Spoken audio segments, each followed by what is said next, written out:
August 20th, 1982, as a 22-year-old young man. And I came here to pursue an education. In Jamaica, we have many, many Christian colleges, but unfortunately, the Christian colleges did not evolve to the level of excellence as some of the secular universities in Jamaica. And so the school that I attended at the time was unaccredited. So it was not recognized as a school endorsed by the Ministry of Education. And so a missionary came to me, a missionary from Woodburn, Indiana, came to me as I was there in Jamaica at this Christian college and said, "How would you like to study in America? We see potential in you. You have great musical abilities, and also you do play soccer. And maybe the school in Fort Wayne could use you. At the same time, you could gain a solid education." So I came here to pursue education. It was my desire to prepare myself and to obtain a marketable degree. And so the desire was to get a degree in business administration, as well as a degree in Bible and theology. And so the goal was to head back to Jamaica to then influence my country. But as I got involved in education here in America, it dawned on me that I also need a master's degree. And so after completing my studies at Fort Wayne Bible College, I then went to Trinity Evangelical Divinity School in Deerfield, Illinois, and so completed a master's degree in theology. It was my desire then to head back to Jamaica, but by the time I connected with the folks in Jamaica, it doesn't appear as if there was any room for me there. And there was an opportunity here in America to do church planting. And so I worked with my denomination here in America and continued to plant churches, and then left my denomination, and I've connected with other groups and have the privilege of planting 7 churches. So my wife and I, my wife is also Jamaican, and so we have planted 7 churches. So being here in America and then having gotten married, by then I'd gotten married to a Jamaican. We have 4 beautiful children. And as we look at what it is that we want to do with our lives for the future, we decided to settle in, of all places, beautiful Fort Wayne, Indiana. And so we're privileged to call Fort Wayne our home. We appreciate everything. But I'm here to tell you that my long-term goal, as we move on with our lives, it would be to reinvest in Jamaica. So at present, we're investing in Jamaica, even though we're here in Fort Wayne, Indiana. Their economy is going through a major overhaul right now, and we do have relatives and friends and ministries and other things that we do support. So at this present time, we're here influencing the kingdom of God. At present, I'm here at the Rescue Mission in Fort Wayne, and so I'm taking everything that I am and everything that I've learned to come alongside of people that remind me to a great extent what we went through as a nation.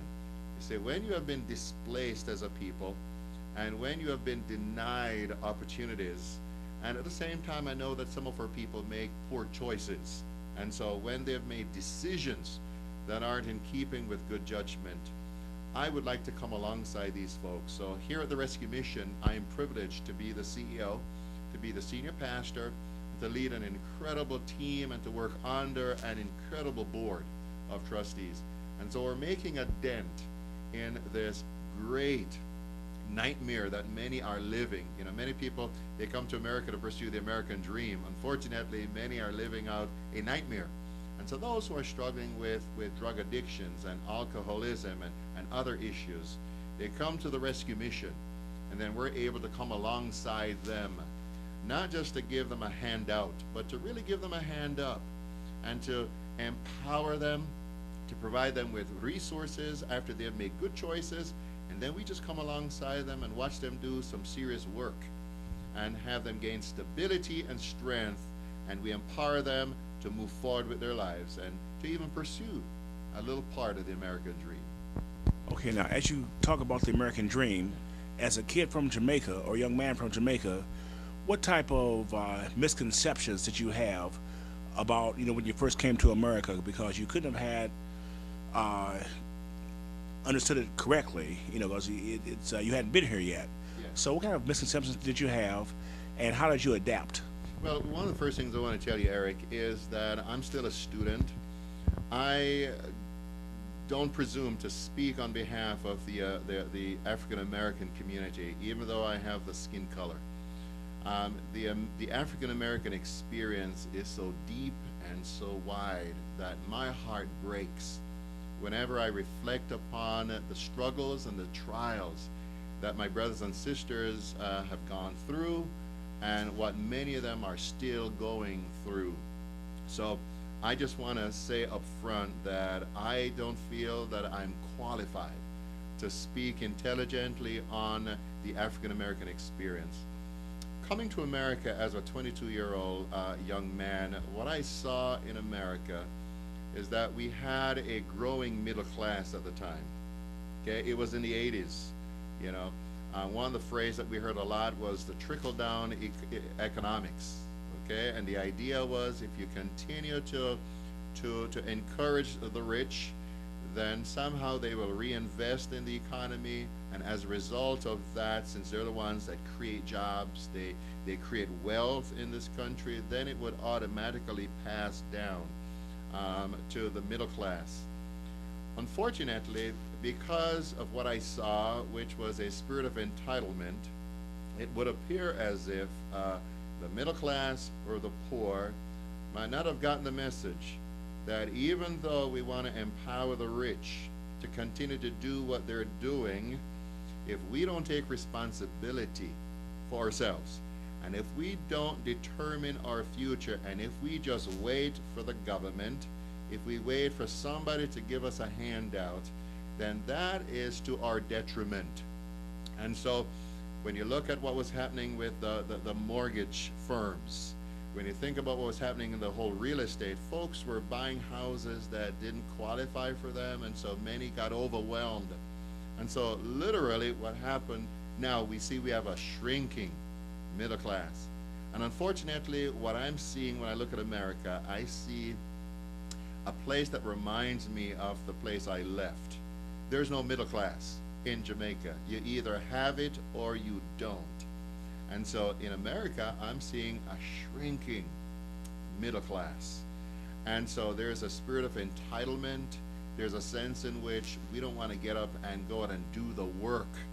Now, I'm not suggesting that the African Americans and Hispanics and some minorities, we are still dealing with issues of the past.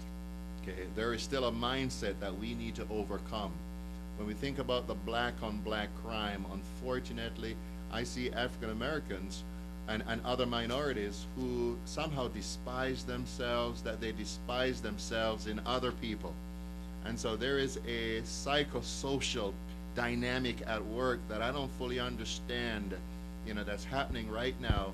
And so it seems as if we hate ourselves. Let me help you with that one. Help me with that, please. From what I found out, that's part of the psychology behind divide and conquer. Yes.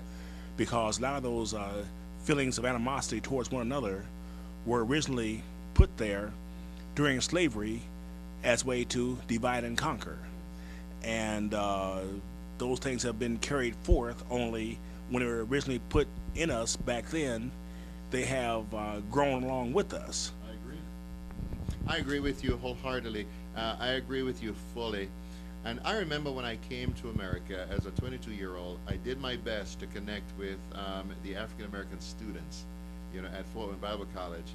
And it was very obvious that, number one, I did not understand the African American experience. Number two, I also found out that they did not understand my experience. And so while it would appear as if it was easier for me to interact with the Europeans that were on campus, the Caucasians that were on campus, there was this division, and so I was starting to feel that I didn't fit. On the one hand, I tried to fit with the majority student body that was white, and then I intended to connect with my African American peers, and I felt as a Jamaican, as a West Indian, I was on the outside.